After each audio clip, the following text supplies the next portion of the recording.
রাজবাড়ীর বালিয়াকান্দি উপজেলার নলিয়া শ্যামামোহন ইনস্টিটিউশনের ৩০ গরিব ও মেধাবী শিক্ষার্থীকে বৃত্তি প্রদান করেছেন ঢাকা বিশ্ববিদ্যালয়ের প্রাক্তন শিক্ষার্থী আবু সাবার খান। গতকাল রবিবার দুপুরে বিদ্যালয় প্রাঙ্গণে ষষ্ঠ থেকে দশম শ্রেণী পর্যন্ত ৩০ জন শিক্ষার্থীর মাঝে ১,৫০,০০০ টাকার বৃত্তি প্রদান করেছেন। ৩০ জন বৃত্তিপ্রাপ্ত ছাত্রছাত্রী সশরীরে উপস্থিত থেকে বৃত্তির অর্থ গ্রহণ করেন। নলিয়া শ্যামামোহন ইনস্টিটিউশনের প্রধান শিক্ষক মোসাম্মদ রাশিদা সুলতানা বলেন, কর্মক্ষেত্রে উজ্জ্বল দৃষ্টান্ত স্থাপন করেছেন তিনি। গত কয়েক বছর ধরে তার শৈশবের বিদ্যালয়ের গরিব মেধাবী শিক্ষার্থীদের মাঝে বৃত্তি প্রদান করে আসছেন।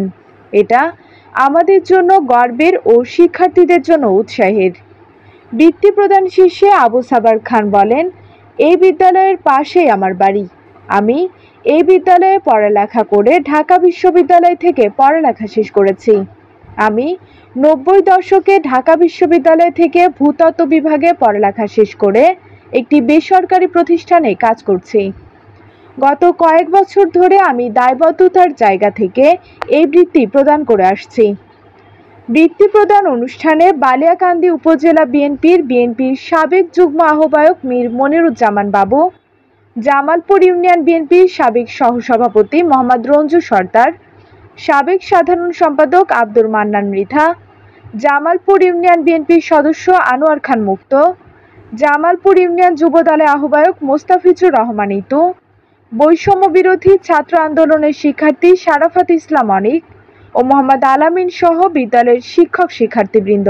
শিক্ষক আছেন এবং যারা ম্যানেজমেন্ট কমিটিতে আছেন তাদেরকে এই স্কুলের স্টুডেন্টদের মধ্যে ডিসিপ্লিন এবং পড়ার মন মানসিকতা এবং প্রতিযোগিতার মন মানসিকতা তৈরি করতে হবে।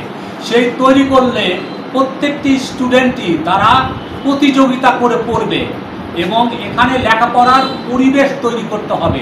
শুধু শিক্ষকদের উপর ছেড়ে দিলে হবে না, আমরা যারা গার্ডিয়ান আছি তাদেরকেও এখানকার পরিবেশ তৈরি করার জন্য আমাদেরকে দুই হাত বাড়িয়ে দিতে হবে, যাতে প্রত্যেকটি স্টুডেন্ট তাদের মন মানসিকতা দিয়ে তারা লেখাপড়ার দিকে এগিয়ে যায় এবং অবশ্যই আমাদের স্কুল এগিয়ে যায় এবং সারা জাতি এগিয়ে যায় এবং অ্যাটলিস্ট আমাদের বালিয়াকান্দি থানার মধ্যে যাতে নলিয়া স্কুলের মান সবসময় উন্নত থাকে এইরকম ব্যবস্থা আমাদের জনগণকে হেল্প করতে হবে যাতে সবাই এগিয়ে যায়। ঠিক দিতে আসি আসলে গত 23শে ডিসেম্বরে আমার চাকরি রিটায়ারমেন্ট হয়ে গিয়েছিল, কিন্তু কোম্পানি আমাকে রিটায়ার করতে দেয় নাই, আরও 1 বছর এক্সটেনশন করেছে। এখন ডিসেম্বরে হয়তো আবার তারা এক্সটেনশনে যাবে। মনোরম পরিবেশে মধুখালী উপজেলার রামদিয়া বটতলায় অবস্থিত সান ভ্যালি পার্ক ও রেস্টুরেন্ট। আজই পরিবার পরিজন ও বন্ধু বান্ধব নিয়ে চলে আসুন সান ভ্যালি পার্ক ও রেস্টুরেন্টে।